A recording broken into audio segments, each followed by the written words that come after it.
Oke, kita akan melanjutkan pembahasan kita mengenai Vismod. Sebagaimana di dua pertemuan sebelumnya, kita udah ngebahas tentang postulat Einstein yang akhirnya secara matematis dirumuskan dengan transformasi Lorentz, yang itu sudah menyelesaikan permasalahan antara transformasi Galileo dan prinsip relativitas Newton. Namun akhirnya di pertemuan keempat, yaitu kemarin, kita udah menyaksikan bahwasanya eh, hadirnya postulat Einstein dan transformasi Lorentz ini memberikan konsekuensi yang mana pada akhirnya kita tahu yang ada yang kita sebut dengan kontraksi panjang dan dilatasi waktu. Oke, namun sayangnya catatan kemarin belum ke save, Rek. Jadi semoga aja kalian nyatet ya, atau kalian lihat lagi aja di video. Nanti tak bikin lagi untuk catatannya. Tapi di sini oke, tak tuliskan lagi aja. Kalau kalian bicara tentang dilatasi waktu ya. Oh, bentar, bentar. Oke, sebentar. Oke, yang pertama, dilatasi waktu atau ada juga yang nyebut dilasi waktu, time dilation. Oke, maka kalau misalkan kita punya ini ya, katakanlah ini kerangka S, ini kerangka S. Terus seperti biasa ada temennya di sini ada kerangka S aksen. Ya, tak warnai merah lah. Oke, ini ya. Oh, ini S aksen ya, ini S.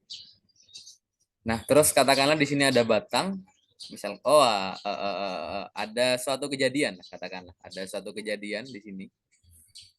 Nah, kita bisa rumuskan kejadian delta T menurut kerangka S aksen, delta, atau tak tulis aja delta, katakanlah delta T aksen, delta T aksen. Delta T, oke. Dia sama, bentar, bentar. Delta T ini menurut kerangka acuan S, dia sama aja dengan gamma kali delta T aksen. Oke. Nah, terus sekarang kalau misalkan kita punya, katakanlah punya batang, kayak kemarin ya, kita punya batang misalkan, dia katakanlah diam dalam kerangka S aksen, diam dalam kerangka S aksen yang dia bergerak dengan kecepatan v. Nah, kemarin kita dirumuskan, maka delta X menurut kerangka S itu dia sama dengan sepergamma kali delta X aksen. Oke, kita sudah punya ini. Nah, sekarang pertanyaannya, kemarin kita sudah merumuskan. Oke, ini langsung aja berarti ya. Bentar, bentar. Ini kita review dilatasi waktu dan sebentar. Dan kontraksi panjang. Kontraksi panjang. Oke. Jadi kalau kita punya, katakanlah kita punya suatu kejadian atau gini, misalkan kita punya, jangan batang terus bosan kita. Oke, katakanlah ada ledakan misalkan, ada ledakan kembang api misalkan. Nah, katakanlah menurut kerangka acuan S aksen, oke, dia melihat dua kejadian. Anggap ini kejadian A, ini kejadian B. Dua kejadian yang rentangnya itu terpisah selama 2 detik misalkan. Jadi delta T aksennya 2 detik. Dan kejadian ini terpisah dalam jarak, katakanlah, oke, misalkan 5 meter misalkan. Tapi menurut S aksen. Berarti di sini kita punya delta X dan delta T menurut kerangka S aksen. Nah, ternyata ini beda dengan apa yang dilihat oleh kerangka S. Oke, seperti itu. Nah, oke. Sekarang pertanyaannya, misalkan ditanya mana delta T dan delta X yang benar? Yo sama-sama benar. Di sini tergantung kerangka acuan mana yang kita gunakan. Jadi kayak kemarin kalau kita ulas lagi kasusnya si Yuga sama Kafid ya. Si Kafid dia gerak dengan kecepatan V katakanlah. Terus misalkan mana si Kafid merasakan oh baru sejam, tapi ternyata yang dirasakan si Yuga oh si Kafid udah 3 jam. Dia terslow motion dia. Nah, oke. Apa yang bisa kita simpulkan di sini? Apa yang bisa kita simpulkan di sini? Di sini kesimpulannya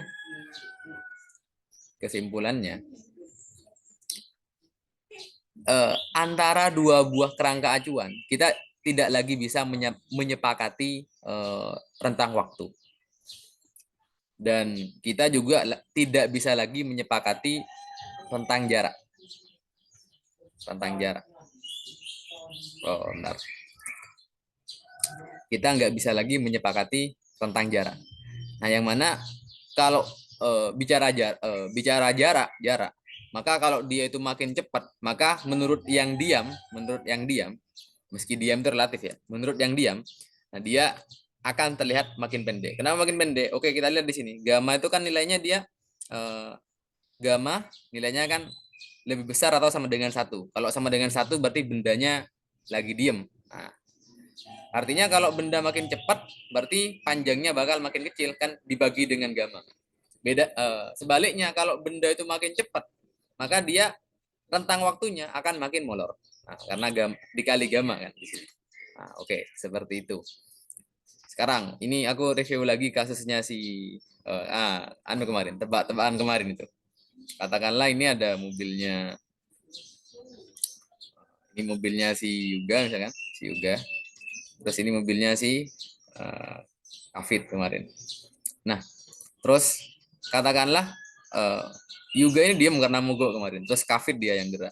Kafid gerak dengan kecepatan V, maka anggap panjang awalnya sama-sama L katakanlah, sama-sama L0 katakanlah.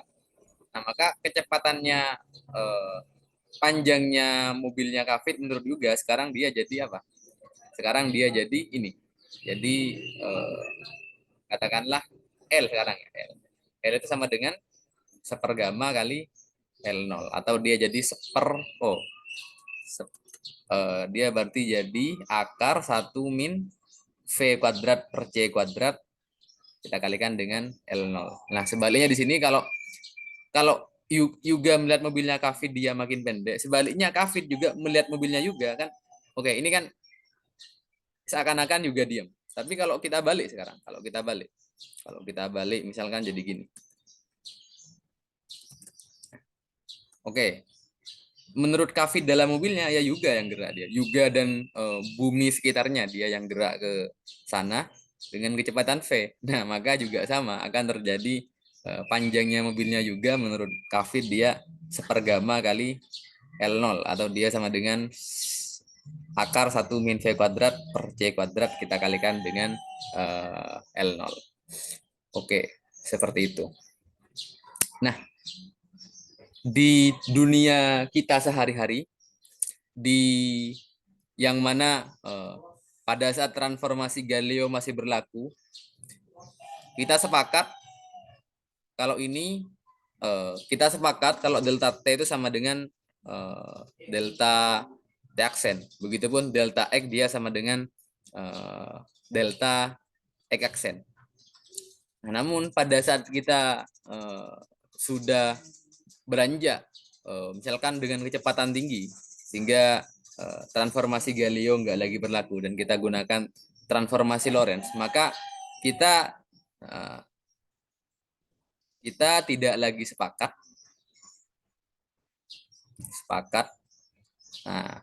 tentang rentang waktu. Oke, apa efeknya?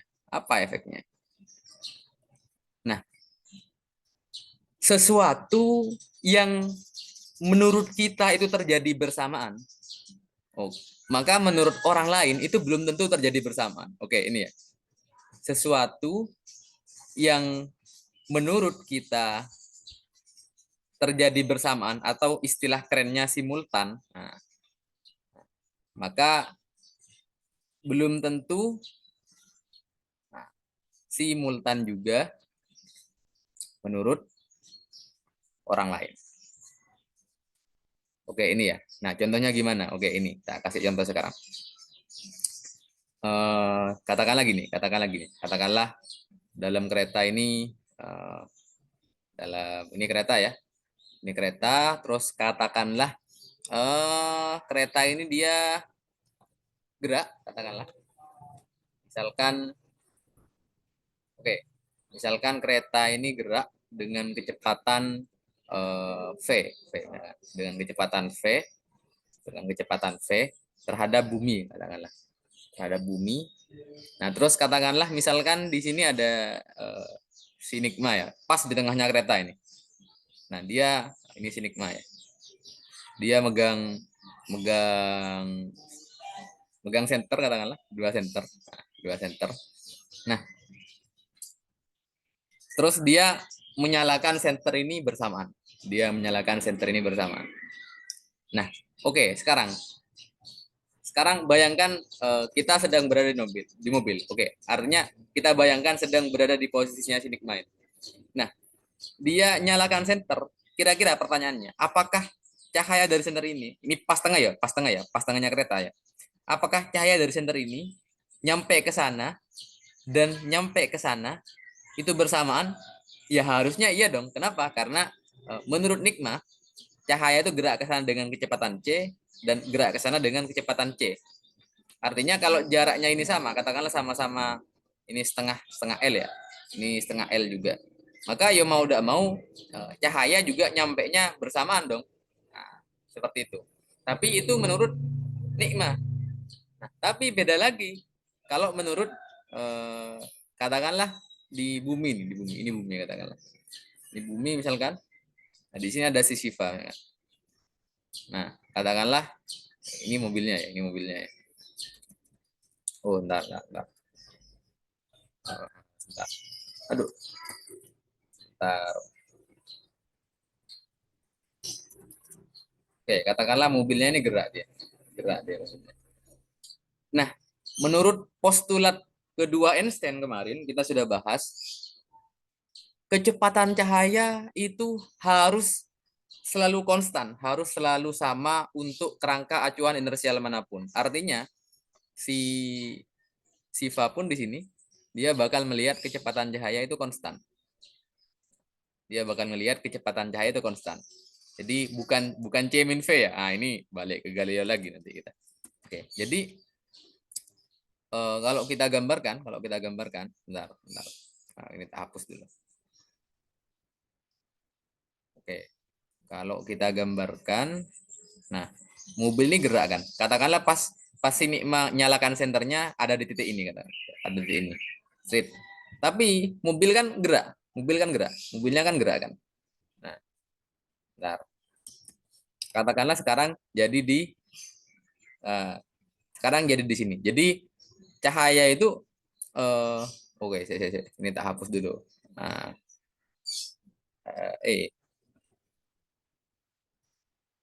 kok nggak bisa dihapus? Oke lah, tidak apa. Oke, bentar. Wah, kok hilang semua? Ya, tidak apa, bentar.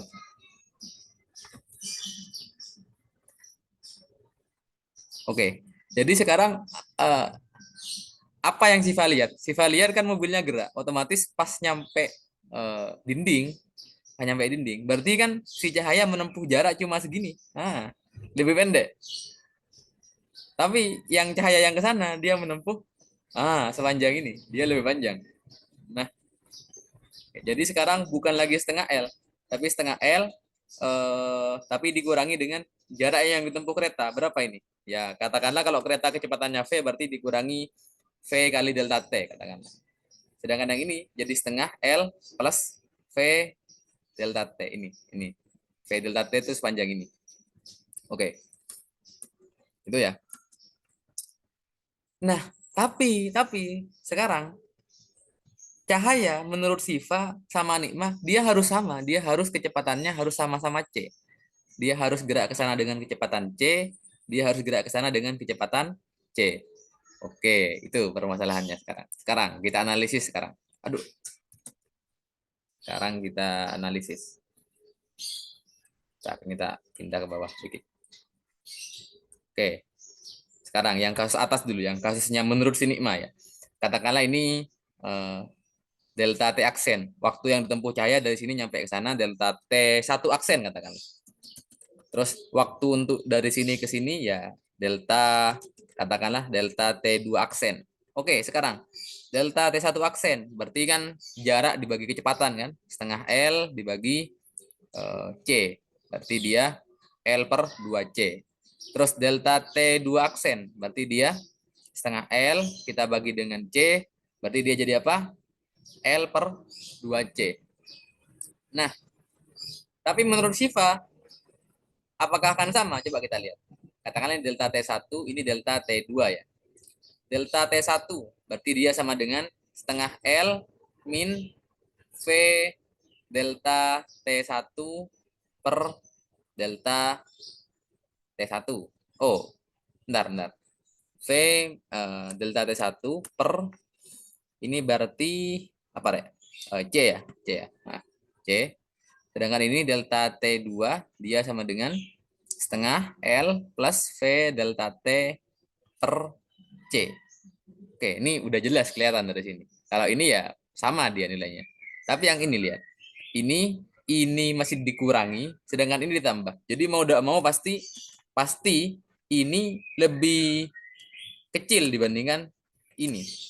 Apa jadinya? Di sini kesimpulannya menurut si Shiva delta T1 tidak sama dengan delta T2. Apa artinya? Maka menurut Shiva cahaya dari senternya Sinigma ini dia nyampe ke tembok ini dia lebih dulu dibandingkan. Oh, ini kok kebalik. Bentar. Ah, bentar. Arahnya ke sana.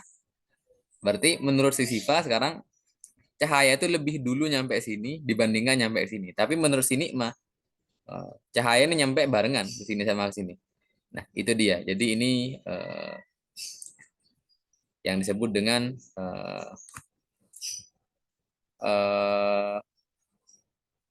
relativitas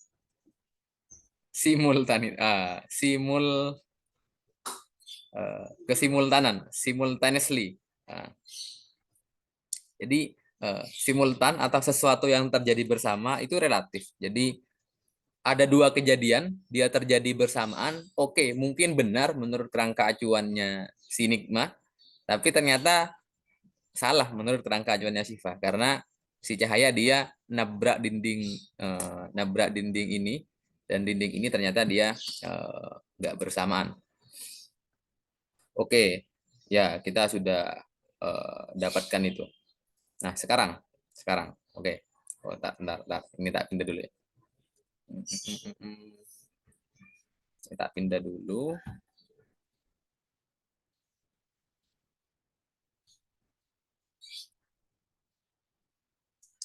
Wah kok, bentar.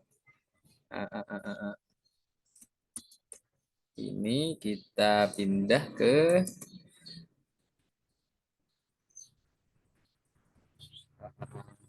ini. Kok hilang kan? Oh, ini. Oke, taruh sini lah. Oke, itu ya. Jadi yang ingin gue tekankan di sini sesuatu itu tidak harus terjadi secara bersamaan di semua kerangka. Jadi anggap ada dua ledakan dan Sinigma melihatnya itu, oh itu terjadi barengan, tapi ternyata kalau yang dilihat Shiva enggak, belum tentu. Begitupun mungkin Shiva melihat sesuatu terjadi bersamaan, bisa jadi menurut Nikma juga enggak bersamaan. Seperti itu ya. Oke, sekarang kita akan melanjutkan pembahasan. Nah, oke, kemarin kita udah dapatkan persamaan untuk transformasi Lorentz. Transformasi Lorentz ya. Transformasi Lorentz. Itu kalau kita punya X, dia sama dengan gamma kali X aksen, kemudian plus V per C kali CT. Lalu untuk Y dia sama dengan Y aksen, dengan catatan dia geraknya ke arah X ya. terus Z dia sama dengan Z aksen, terus CT dia sama dengan gamma kali CT aksen plus V per C X aksen. Oke, ini ya. Ini mungkin kalau kalian nanya kenapa kok ini enggak aku tuliskan langsung VT aja. Ya, biar bentuknya mirip aja di sini. Kalau aku nyari X berarti tinggal gamma dalam kurung ini plus V per C ini. Nah, ini berarti sama dengan ini kan. Nah, sebaliknya juga kalau aku nyari CT berarti tinggal CT tulis lagi CT di sini tapi aksen ya. Terus ini X aksen. Nah, gitu. Oke. Oh, maaf. Oke, itu ya. Terus sebaliknya ini kalau aku nyatakan X aksen dalam X, kalau aku nyatakan X dalam X aksen, kalau sebaliknya, nah ini harusnya aku tulisin dulu, bentar. Sebaliknya, kalau aku mau nyatakan X aksen, dia sama dengan gamma X min V per C CT, lalu Y sama dengan Y aksen sama dengan Y, Z aksen sama dengan Z, dan CT aksen dia sama dengan gamma CT min V per C X. Oke, seperti itu. Nah, sekarang ingat nggak kita udah bahas kalau kecepatan cahaya itu konstan, menurut kerangka acuan manapun. Oke. Sekarang kita berangkat dari kecepatan cahaya itu dia konstan. Sekarang pertanyaannya, katakanlah di sini sama tadi, ini si Siva, ini si Nikma dalam mobil ya. Nah, oke. Katakanlah si Nikma ini dia nyalakan center lagi ya. Center lagi. Oke, center lagi. Kecepatannya C. Menurut Nikma kecepatannya C. Oke, katakanlah mobil ini dia gerak dengan kecepatan V. Nah, ternyata menurut si Siva, ini Siva ya, ini Siva, ini si Nikma. Oke, menurut si Siva, kecepatan cahaya dia bukan C plus V, bukan C plus V, tapi sama juga, sama-sama C, sama-sama C. Nah, sekarang pertanyaannya, loh, sekarang gimana? Misalkan kita punya gini. Oke, sekarang itu cahaya. Sekarang kalau bukan cahaya, katakanlah gini. Ini tak gambar lagi, tak gambar lagi. Oke, katakanlah si kok hilang? Katakanlah si Nikma ini dia ngelempar bola, katakanlah uh, ngelempar bola dengan katakanlah kecepatan 0,8 C. Wah, kan lebih kecil dari C kan? Bisa aja kan? Sedangkan si mobil dia gerak dengan kecepatan 0,6 C. Wah, cepat banget. Ya, ini anu aja, bayangkan aja. Ya kali mobil secepat ini nggak mungkin. Oke.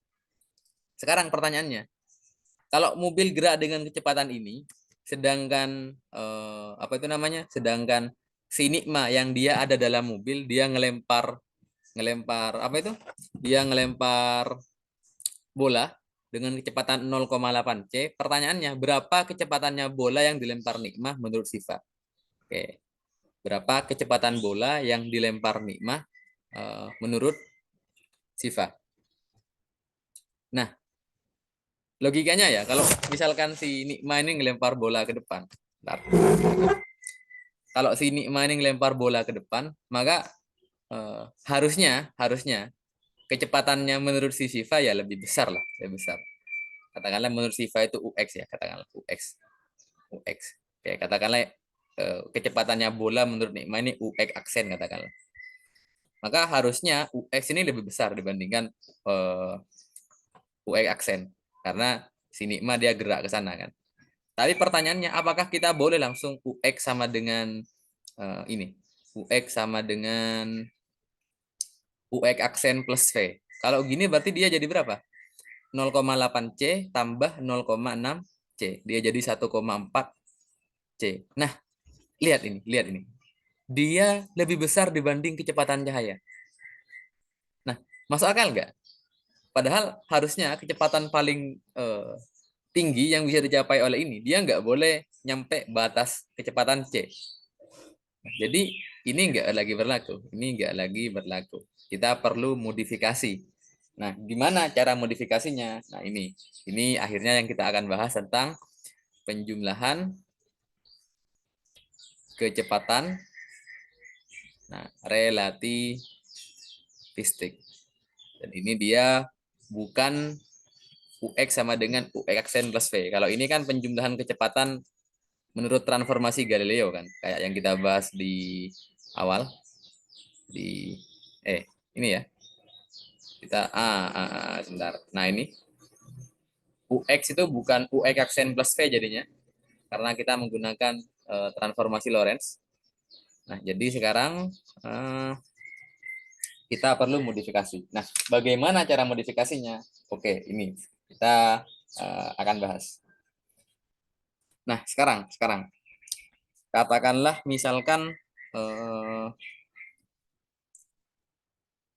katakanlah misalkan posisinya si bola ini posisinya bola yang dilempar si Nikma. Nah, katakanlah dia posisinya kita lambangkan X aksen katakanlah X aksen. Nah, X aksen ini dia sama dengan ya menurut transformasi Galileo dia akan sama aja dengan gamma kali X min VT kan. X min VT. Ini X ini berarti posisinya bola menurut Siva, sedangkan X aksen posisinya bola menurut si Nikma. Oke. Nah, terus sekarang. Misalkan bola ini kecepatannya UX aksen. UX aksen. UX aksen.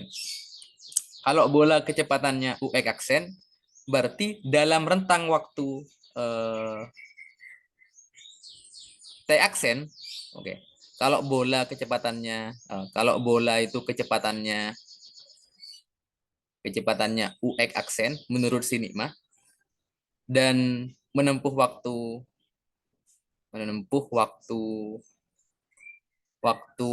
sebesar T aksen, maka si bola akan menempuh jarak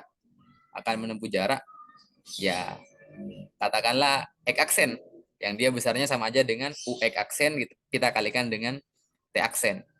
Sehingga kita punya UX aksen ya. Kita kalikan dengan T aksen, dia sama aja dengan gamma. Kita kalikan dengan X min VT. Oke. Kita punya itu. Nah, sekarang berapa besarnya T aksen? T aksen itu berarti kan waktu si bola mencapai jarak X aksen, tapi menurut si Nikma. Sekarang gimana menurut si Siva? Ya kita ganti aja. T aksen berarti bisa diganti apa tadi? T aksen. T aksen bisa diganti pakai ini ya, pakai itu ya. Jadi kita punya sekarang U X aksen ya. T aksennya tak ganti, berarti dia jadi gamma T min V per C kuadrat X ya. Oke, bentar. X. Terus dia sama dengan gamma X min VT. Oke. Nah, sekarang gamma bisa dicoret ya. Jadi kita punya UE aksen T min V per C kuadrat X, dia sama dengan X min VT. Nah, oke. Terus kita satukan yang sama-sama, atau gini, kita pecah dulu. UX aksen T dikurangi UX aksen Vx per C kuadrat sama dengan X min VT. Kita satukan yang sama-sama mengandung T. UX aksen plus V kita kalikan dengan T sama aja dengan X 1 plus UX aksen V per C kuadrat. Oke, kita pindah ruas sekarang. Kita dapatkan X per T. Ini pindah ruas ya. Berarti dia sama dengan UX aksen plus V kita bagi dengan 1 plus U X aksen V per C kuadrat. Dan apa X per T? X per T ini berarti kecepatannya si siapa itu? Kecepatannya si bola yang dilempar Nikmah tapi menurut Shiva. Jadi ini ya sama aja dengan UX. Nah, UX sama dengan UX aksen plus V per 1 plus UX aksen V per C kuadrat. Oke, ini kita kurungi. Nah, oke. Jadi kita bisa menyatakan UX. UX ini kecepatan bola yang dilempar Nikma ya. Kecepatan bola menurut Shiva. Sedangkan ini UX aksen, ya ini juga UX aksen. Nah, dia kecepatan bola menurut Nikma. Dan V di sini dia kecepatan kerangkanya si Nikma. Oke, Shiva ini berarti kerangka S ya. Nikma kerangka S aksen. Berarti ini kecepatan kerangka S terhadap kerangka S. Oke, sebentar.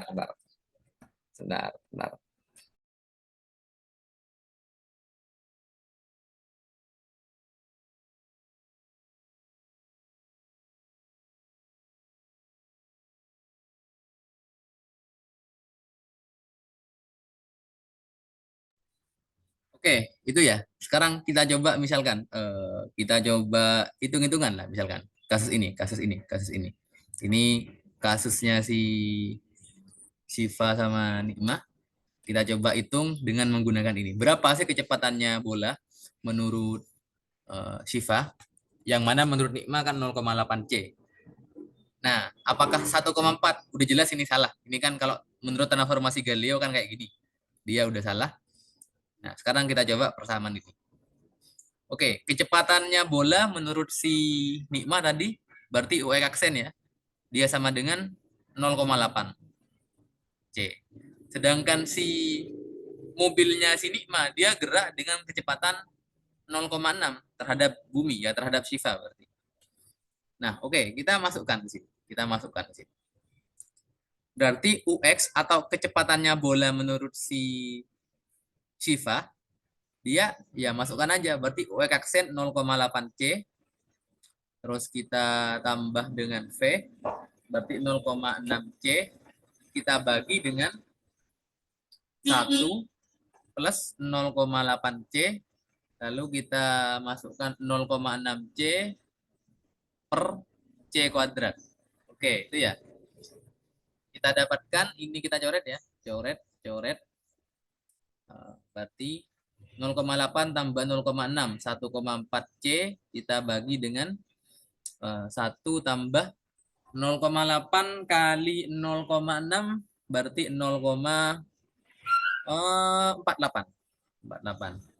Berarti kita punya dia sama dengan 1,4 kita bagi dengan 1,48 C. Oke, berapa itu? Bentar.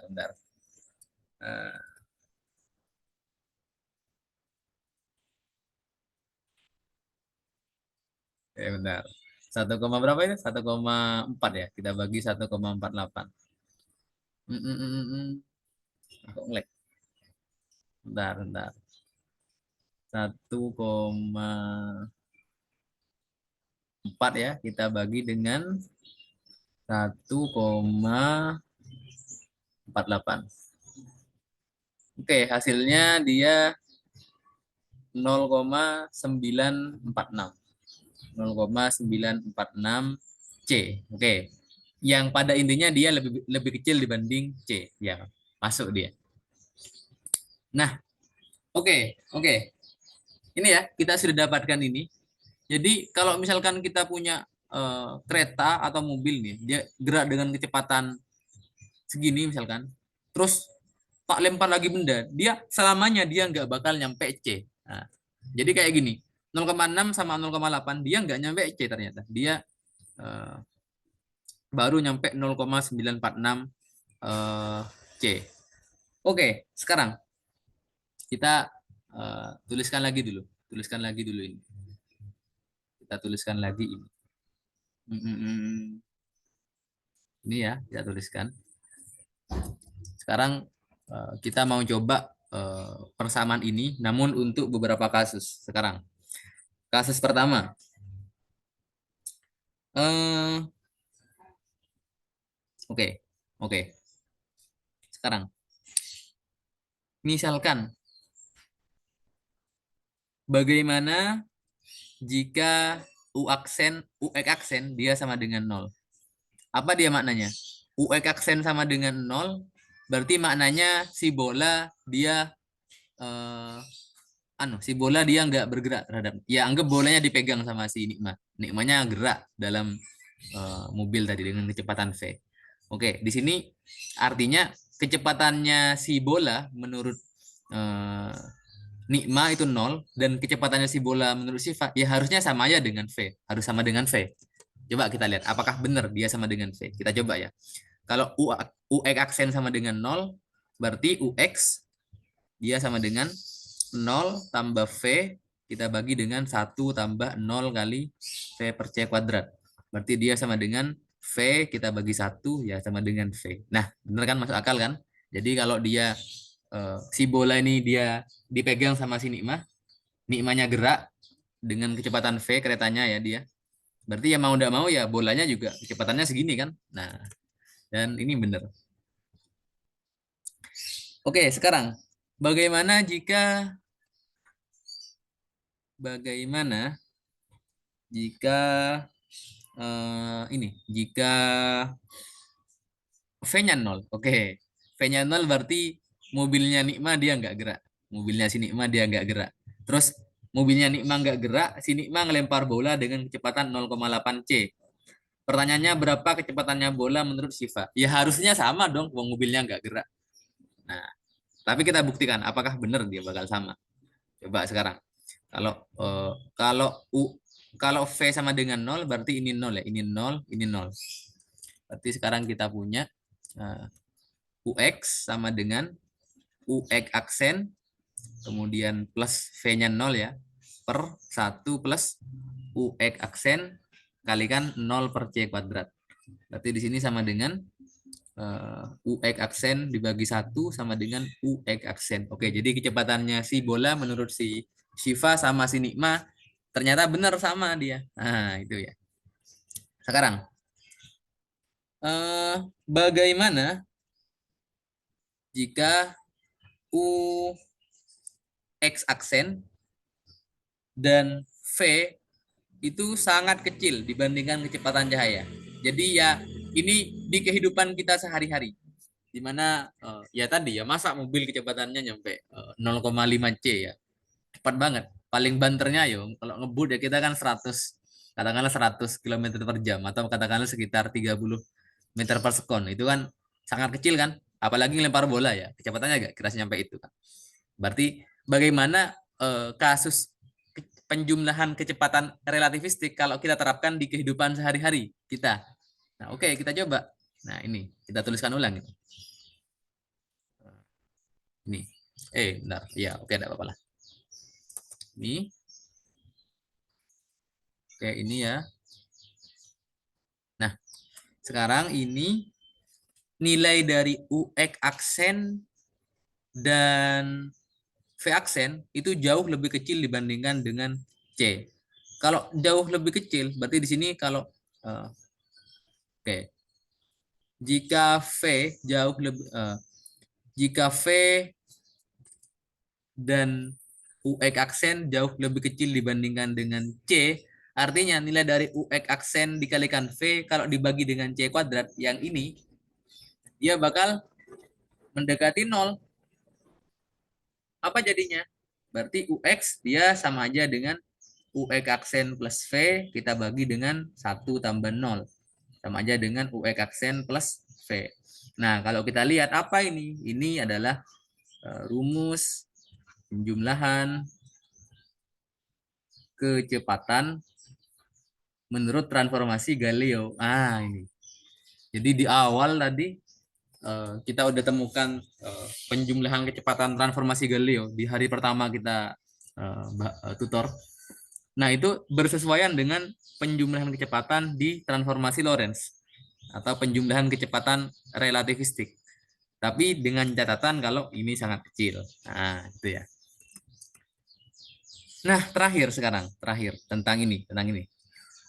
Bagaimana? Oh, bentar. Oke. Bagaimana jika katakanlah sekarang UX aksen dia sama dengan C. Apa jadinya kalau UX aksen sama dengan C? Mana tadi sini sama Shifa itu? Ini ya. Nah, ini. Oke, saya tak gambar lagi di sini. Nah, oke. Katakanlah ini bukan bola. Balik lagi ke awal. Katakanlah ini sini ini anu nganu center katakanlah. Nganu center. Nanti dia ada cahaya. Bentar. Oke, ada cahaya. Berarti dia ke arah sana. Nah, kecepatannya menurut Nikma dia kecepatan cahayanya itu C. Tapi mau tidak mau kecepatan cahaya itu menurut Shiva juga harus C. Nah, pertanyaannya gimana? Eh, eh, Bisakah kecepatan si cahaya juga sama-sama C menurut Shiva? Nah, ini kita akan bahas dengan penjumlahan kecepatan relativistik. Oke, Oke, ini ya. Misalkan. Jadi kecepatannya si cahaya, kenapa kok nggak V plus C? Kenapa kok hasilnya C? Nah, ini kita coba lihat. Berapa kecepatan cahaya menurut Shiva? Berarti UX. Kecepatan cahaya menurut Nikma berarti ini ya, UX aksen yang nilainya sama dengan C. Berarti dia sekarang dia sama dengan C tambah V kita bagi dengan 1 tambah itu. 1 tambah C C kalikan V kita bagi dengan C kuadrat. Oke. Berarti dia sama dengan C plus V kita bagi dengan 1 plus itu 1 plus V per C. Oke, sekarang ini berarti sama aja dengan C dalam kurung 1 plus V per C kita bagi dengan 1 plus V per C. Dan ini bisa kecoret sehingga hasilnya dia sama dengan C. Nah, itu dia. Jadi kecepatan cahaya menurut si Shiva yang dia diam maupun si Nikma yang dia gerak dengan kecepatan V sama-sama kecepatan cahaya itu C. Nah, ini dia. Nih, poinnya di sini poinnya. Jadi di sini penjumlahan kecepatan dia nggak lagi sama kayak biasanya. Kita gunakan persamaan ini. Nah, oke. Sekarang kita dari tadi udah bicara kecepatan tapi dalam arah X, dalam arah X. Sekarang gimana kalau ternyata si benda yang dilempar itu juga ada kecepatan dalam arah Y? Oke, katakan lagi nih. Misalkan oke, kecepatan dalam arah Y ya. Oke, jika si kereta gerak dalam arah X, ya sama aja. Jadi anggaplah si Nikma itu dia bolanya dilempar miring ke atas gitu. Anggap ini tak gambar lagi, Ini tak gambar lagi bentar. Ini tak gambar lagi di sini ya. Oke, ini wah bukan C berarti ini. Bola lagi. Atau saya tak gambar baru aja wes. Bentar. Oke, katakanlah ini tanah ya. Ini si Siva. Siva ya. Terus di sini ada mobil. Nah, ada mobil katakanlah. Ada mobil. Terus di ini sini mah. Oke, terus dia melempar sesuatu. Nah, melempar sesuatu tapi nggak lurus. Katakanlah dia ngelemparnya bengkok ke sana. Nah, dengan kecepatan, yuk katakanlah U aksen. Berarti dia ada komponen kecepatan ke sumbu X, U X aksen, ada komponen kecepatan ke sumbu Y, U Y aksen. Pertanyaannya, berapa U Y aksen? Nah, tadi kan kita sudah tahu kalau UX dia sama dengan, ya tinggal UX aksen plus apa tadi? Plus V ya. Kalau kalau ini kalau si mobilnya gerak dengan kecepatan V, kita bagi dengan 1 plus UX aksen V per C kuadrat. Nah, sekarang bagaimana dengan UY? Nah, ini. Atau UZ nanti. Nah, bagaimana dengan UY? Nah, oke. Di sini kita akan coba bahas. Nah, UY dia kan sama aja dengan delta Y kan. Delta Y kita bagi dengan delta T seperti biasa. Nah, dari transformasi Lorentz kita tahu kalau bendanya itu gerak ke arah X, maka delta Y dia bakal tetap berarti delta Y dia sama aja dengan delta Y aksen. Oke. Tapi delta T menurut transformasi Lorentz dia beda. Dia delta T enggak sama dengan delta T aksen. Jadi apa? Nah, jadi ini. Delta T dia sama aja dengan gamma kali delta T aksen kita tambah V delta X aksen per C kuadrat. Oke, ya ini transformasi Lorentz biasa ya. Nah, ini mana tadi itu? Nah, ini. Ini kan? Nah, ini delta T ya ini sama-sama tak bagi C ya. C berarti ini C kuadrat. Berarti delta T sama dengan gamma delta T aksen plus V per C kuadrat kali delta X aksen.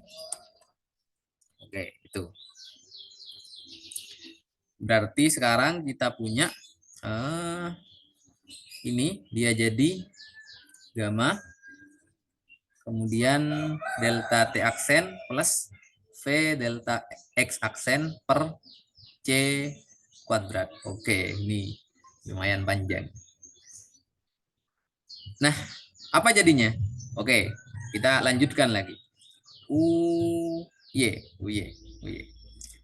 dia sama dengan delta Y aksen. Lalu kita bagi dengan gamma itu kan seper akar 1 min V kuadrat per C kuadrat. Berarti boleh aja aku tulis gini kan. Seper 1 min.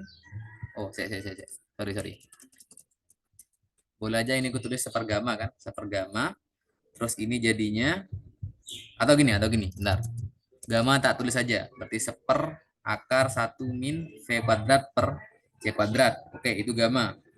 Terus kalau delta T-nya tak keluarkan, delta T aksen, berarti di sini jadi 1 plus V per C kuadrat, delta X aksen per delta T aksen.